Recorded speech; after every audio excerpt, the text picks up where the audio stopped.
Hello everyone and welcome back. I am Duke Silver and today we are playing Celestial Tiger. Now you'll notice with the text on the screen I did play this game on stream. So and you'll see a couple alerts during the game as well.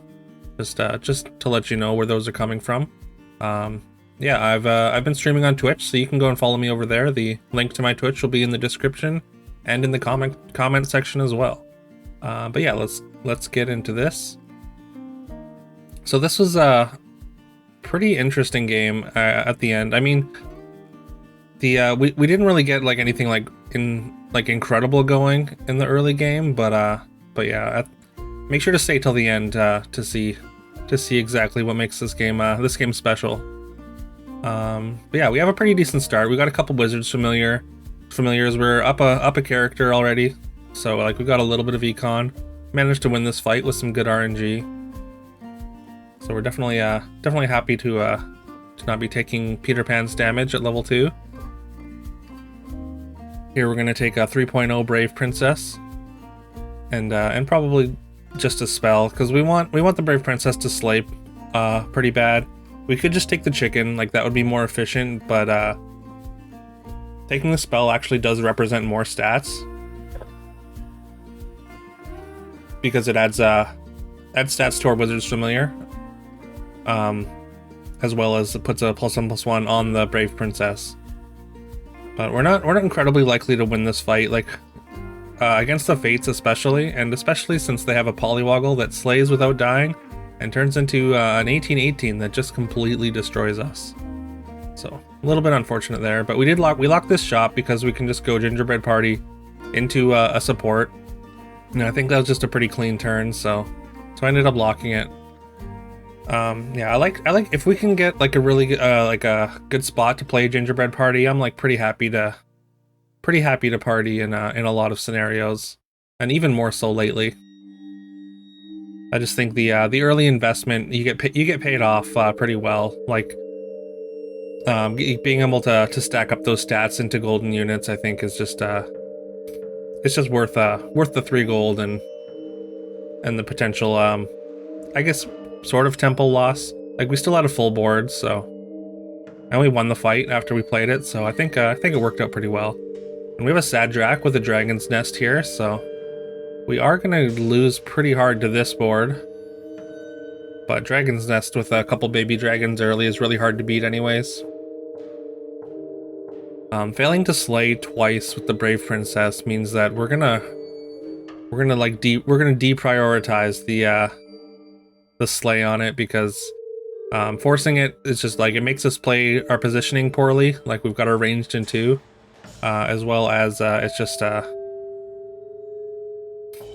just like so unlikely to slay at this point without some extra help.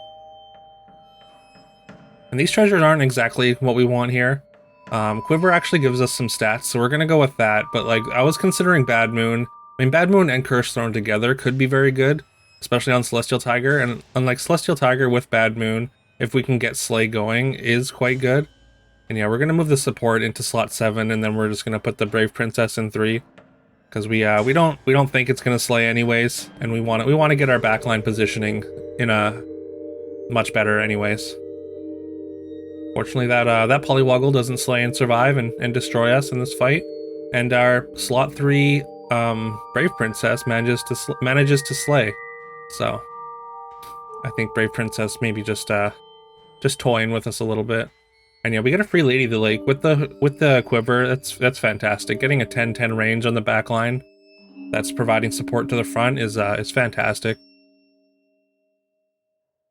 And now that the Brave Princess only has one trigger left to finish its quest, we're gonna put it in slot 2. I'm just considering the TLK on the Lucky here, and I think we're going to go for it.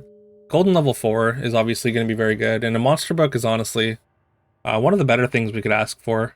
A support might have been the best thing, but having the Golden Monster Book with the 2 Wizards Familiars is definitely something we're happy to take. And we do get the second slay with the Brave Princess, so it looked like she was gonna just not give us a treasure, but eventually she does, and then we get this selection of treasures. Again, another Bad Moon. We're on 4.2, so there's There's still a chance that we could be Slay, but Sting and Haunted Helm probably offer a lot more value just up front, whereas Bad Moon is a very speculative treasure. And we're at 19, so like I'm not supremely confident that we're going to be able to have, or we're going to have the time to set up Slay, or be strong enough to even get it going, so I think it's really between Haunted Helm and Sting. Haunted Helm gives us more strength immediately, but Sting can give us more value later. Like, Sting kind of gives us like an in to, say, like Good Boy comp or Pumpkin comp even.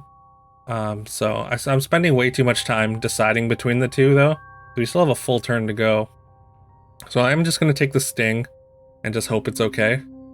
And yeah, we're down to 5 seconds here, so we're not going to take the triple. We don't have the times. We're just going to spend as much gold as possible and then lock our level 2 treasure. And this is a pretty big board. They have a very large Happy Little Tree, but we're able to take it down with our large range backline. And then we get Skip's Puzzle Rune in our treasure selection here. It's a little bit too late for Lock Chest, even on Tiger. But Skip's Puzzle, we've got Skip's Puzzle Rune with literally a Cinderella who has one quest trigger to go before we can replace it. So, excuse me, we can replace it with a Secret Stash and then instantly gain 4 experience and be on level 6, and also gain 4 health. So, and then we have this Golden Monster Book, so I figure we might as well take the Scion of the Storm. It's a good chunk of stats for 5.0 here. They have a very large triplet here, but the rest of their board isn't too menacing. And our Lady of the Lake has just enough toughness to survive their ranged attack, and we win that fight. We'll take another Scion of the Storm. Again, we've got the Golden Book. We're not like casting a bunch of spells. Like, this is probably not a long-term solution to or long-term comp for us, but it's a big chunk of stats right now. And yeah, we want to be conserving our health total until we can find some direction.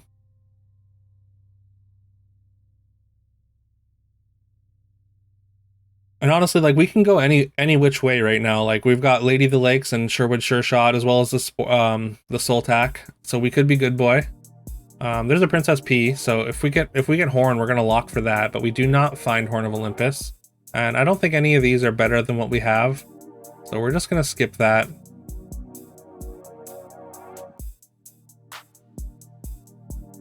And I think we're gonna cast this Poison Apple because we've got the Monster Book. Like, there's a decent chance that it's gonna cast a Falling Stars and maybe get some value out of it, or maybe get a free kill out of it. But unfortunately not.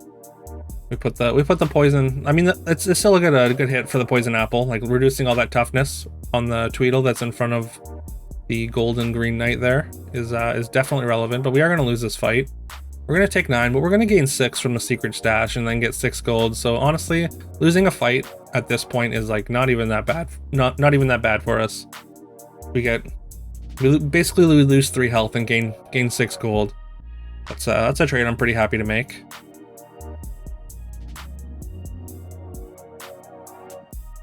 All right, now we're finally going to get use out of this Sting. We're going to take a Doom Breath and give it 41 power. And there's a Cat's Call, which I think is going to be a pretty solid spell, so I think we're going to cast that. Like, it fills the Sting slot, as well as any cats that are in front of the Boomhilda are going to get a decent amount of attack. And then we get a shop with double Pumpkin. So I think the game has said that you're Pumpkin comp now. So we're gonna take the direction of the shop. And we encounter a Pied Piper playing just 4 characters. I'm not sure if they just sold down because they just couldn't find what they were looking for, or what was up with that, or they just thought they needed all that board space. But yeah, we kind of make short work of them and take them out of the lobby. And then yeah, we just buy our pair of pumpkins and then we move on. I'd consider selling down for this Ashwood, because we do have this upgraded Lady of the Lake, so we can get extra toughness on it, and it's a level 6 evil, but I just don't think it's worth selling down for it. We'd sell out of a couple pairs, and we'd still use even a level 2 treasure, but we'd also like a level 6 treasure out of these Scions.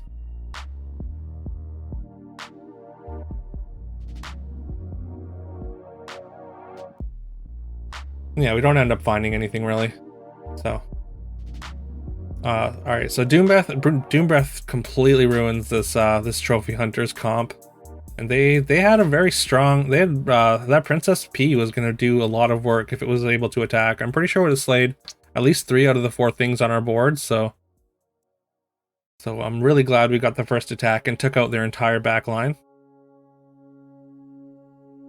Because we have the ghost fight, I am considering pivoting into Good Boy here, but because we have the Sting, it's so good with Good Boy, and like we've got the Lady of the Lake, but we'd have to find a lot more things as well to pivot into Good Boy, and we've already got this pair of pumpkins, so I think we're fine with just staying the course and staying as pumpkin for now.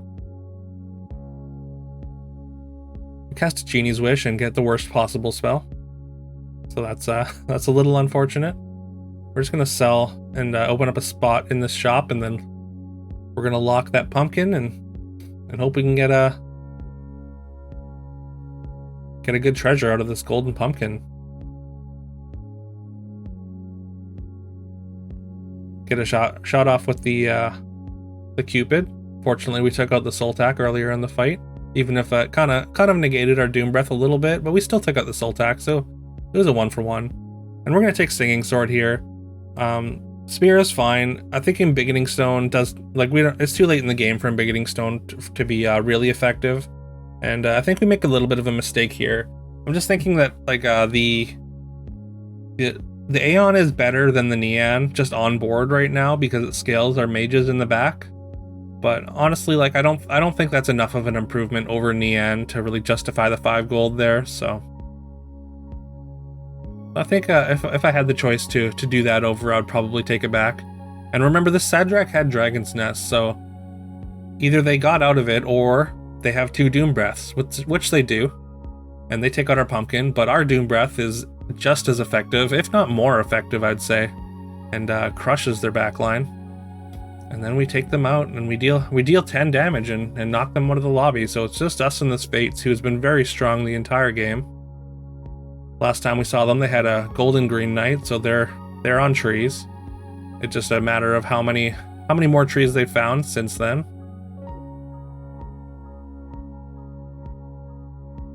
And yeah, we're gonna take Evil Eye. It just puts extra attack with the Boomhilda, and I mean the Lady of the Lake we do need to get out of relatively quickly.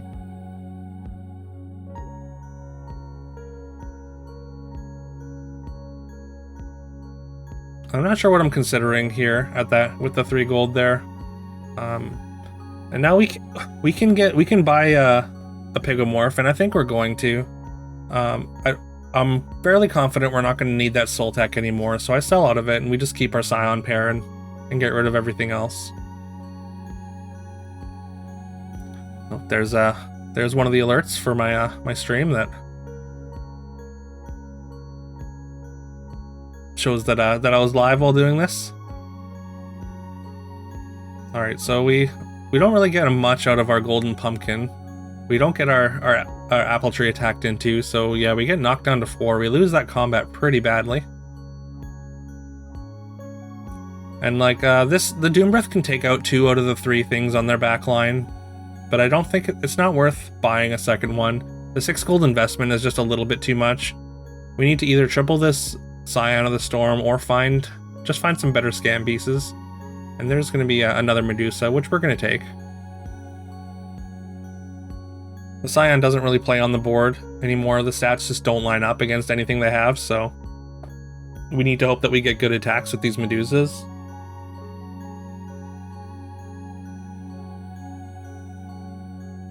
I kind of just want to hit a combat spell if we can, but unfortunately, it doesn't look like we're going to get one.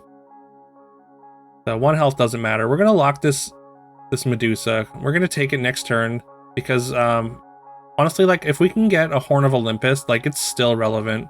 Putting the extra attack from the Boomhilda on our front line is going to matter a lot.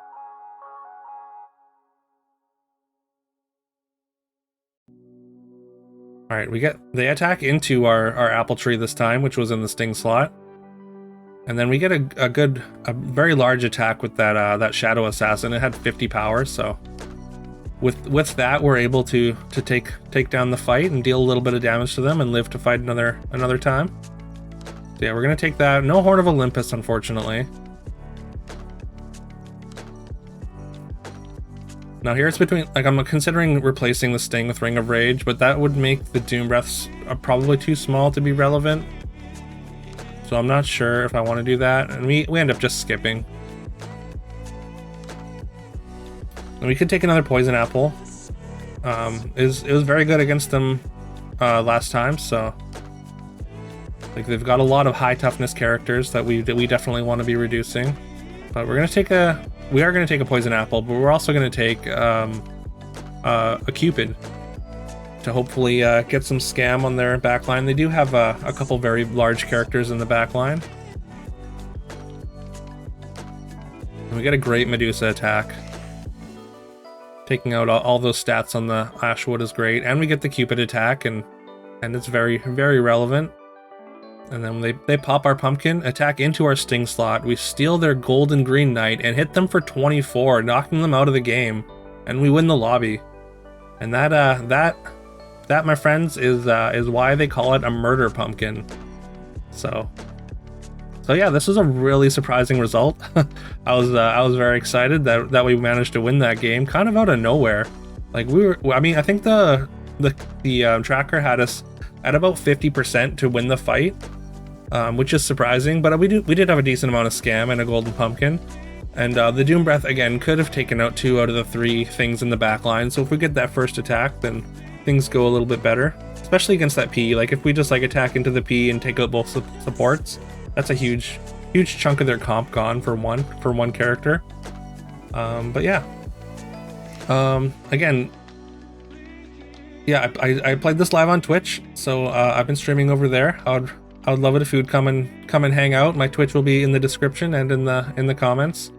And yeah, if you enjoyed this video, please leave a like and subscribe if you haven't already. Really appreciate it. It really helps the channel out.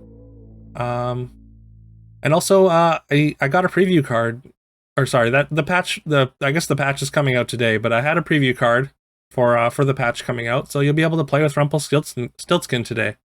And yeah, I would love to know what your thoughts are on the new hero once you played a game or 2 with it.